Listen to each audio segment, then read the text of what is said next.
Honesty to me doesn't just mean telling the truth. Sometimes I find that humor and even lying can actually lead us closer to the truth. Think about something like a riddle. It's not exactly always truthful. In fact, it's clearly purposefully manipulative and misleading. It's designed to make you think, and when it is revealed, the lesson and the answer sticks around. These things stick better when you solve it for yourself rather than being told what the answer is. Children's fairy tales are just that, fairy tales and fake. Yet they teach an important lesson to each of us, and it clearly helps us establish a moral compass. That being said though, this is a dangerous route to go in. It takes skill and supreme sense of clarity in mind. Perhaps for most part, it's good for most people to just call blue blue, a chicken, and be as frank as possible. Call it as you see it, right? However, I also don't think it's the most effective way to communicate. If I'm only ever brutally honest about giving someone feedback, for example, on their mistakes, they're bound to not respond well. They're bound to be constricted in some manner, even if they're very well intentioned. Might be discouraged and even fight back. So it's not just about feedback. Even when I'm talking regularly, I do not always give the most cold, hard,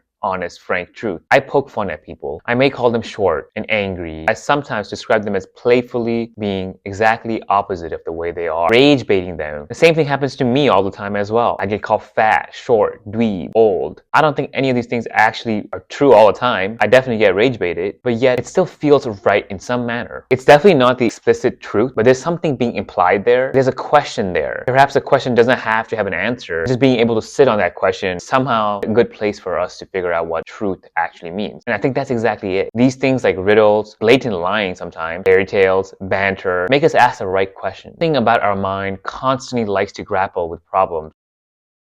Sometimes purposefully play up the role of being a goofy fool, purposefully lie to entertain others, play the opposite role at times of being extremely devout and austere. And I know in my heart that identity isn't the same thing as me, but it is a part of me. And these things are shifting always. And maybe others could kind of see that shared vision at times as well. You might find it overbearing and annoying.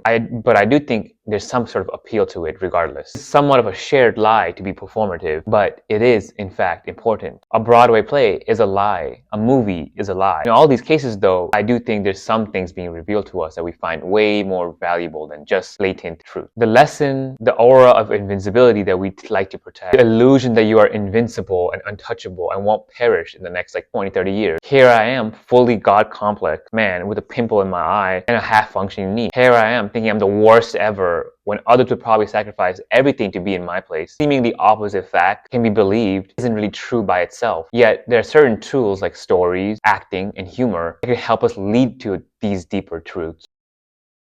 I think the thing that illuminates this understanding the most for me is the feeling of love. I feel this confusion in love so often. To be honest, there's never a lasting moment where I could truly love someone without any reason to get something back. Lasting moments, yes. Those moments feel so rewarding. Yet, in the very next moment, when I utter the words, "I'm happy for you," it starts to feel like a lie sometimes. I wonder what that is. I don't necessarily mean it's not true, but those words don't always ring true to me across all time. Yet sometimes I've told my friends to go themselves, and it actually felt a tremendous sense of joy and love in that moment, and a genuine sense that I want them to actually be better. Sometimes if I tell people I love them, it actually feels like I'm building a cage around them, like I'm guilt tripping them into a standstill. Even a thank you or a compliment or a gift can feel similar sometimes. It's not the effect I'm looking for, but I wonder if that's actually how I feel I want to do. Like I want to trap them in some manner. Those words have such positive connotations, but yet they feel so poisonous. Isn't that kind of crazy? It's like pretending not to care when your crush is right next to you, or pretending to care and be empathetic when your friend is clearly in the wrong. There's something similar about both of those feelings. I guess in some sense, if it's cute and shared lie, deceiving can totally be a valid way of connecting with others. So I'm certainly not making the case that we should never lie. But what I'm saying is that real honesty is clearly so much more beyond just words and even actions. Those things matter, but what really matters is a feeling and intuition we give to people, the intention of why we do things, reasoning, our heart, if you will, our logic, if you will. No matter how much I pretend not to care about someone, sometimes they will be in my heart. I cannot deny myself that feeling. All I can do is rest on that. It's basically necessary for us to admit things like that if we want to have future connections that are positive. No matter how much I like someone and want them to be happy, I can't pretend I'm always in the same emotional wavelength as them. That's just dishonest. Yet I find that despite that, people respond very well to these acts of vulnerability. Even if it's not said out loud, these acts of vulnerability, if it is communicated in some manner, however it is that you do, feel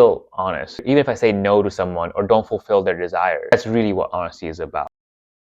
The feeling of wanting others to suffer for you. This is definitely often understated, a real phenomenon, even among those that are not like sociopaths or like have like medical conditions or something like that. The feeling that I did this for you and I want you to do this for me is pervasive in almost every interaction that I have. Maybe parents to their kids. I suffered for you. Why can't you suffer for me in the future? I spent all this time making you this gift and I planned this for you. Why can't you do the same for me? I saw my former coworker walking around the other day. We were really close during our time working there. However, once I got laid off, we haven't spoken at all. You knew me for this long and we seemingly bonded, but you can't even miss me now? Those type of thoughts definitely go in my head a lot. I think about that way towards my friends sometimes. Once this stage of my life is over, will you hit me up again? Am I really anything to you? Those thoughts will always linger in my mind. And each moment I say things like, I love you guys, I will always protect you, something feels dishonest at times. It cannot be true that I will always love you. There will be moments where I'm clearly jealous or feeling unwell towards you. And it definitely cannot be true that I could protect you at all times, because that's just not possible. I don't know if I have the ability or even the willingness to try that. Even if that person is guaranteed to be in my life for all time, the feeling tone cannot remain stable for an unenlightened person like me. When I say things like that I will protect you always and I will always love you, I once again feel like I'm trying to chain you. Expectations of something of equal suffering will be given back to me. Yet, there are moments when I've experienced giving without any expectations. Moments when I've been given the same gifts, the freedom, the sense of happiness and love. It's unbounded in this exact moment. The feeling is so much more true to me when someone is teaching me something about their craft with the passion in their voice. They love their activity and want others to share the same exact joy. It can be dance, it can be skating, it can be language, it can be cooking. It can literally be